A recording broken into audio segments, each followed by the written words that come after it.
खाती ओपन करताना सुद्धा प्रश्न येतो। पेन्शन योजना, जर का एखादी ताई HIV बाधित असेल आणि तिला संजय गांधी निराधार योजनेचा अर्ज करायचा असेल तर 15 वर्षाचा रहिवासी पुरावा इथल्या ताई देऊ शकत नाही। अशा बऱ्याच अडचणी या ठिकाणी येतात।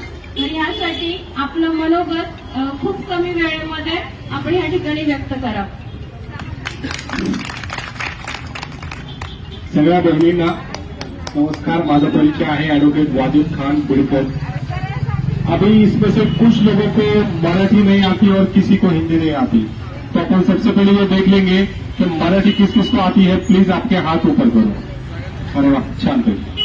कारण बऱ्याच जणांना मराठी, कारण कोर्टात जेव्हा काही ताईंना वगैरे कोर्टात आणतात तेव्हा मी बघतो तो असा म्हणतो मराठी नाही आती, असं सुनने मिळतं। या ठिकाणी दोन गोष्टी सांगतो, कुठलीही गोष्ट कुठल्याही अधिकाऱ्याला तोंडी बोलायची नाही। हाताने लिहिता येईल तर अर्ज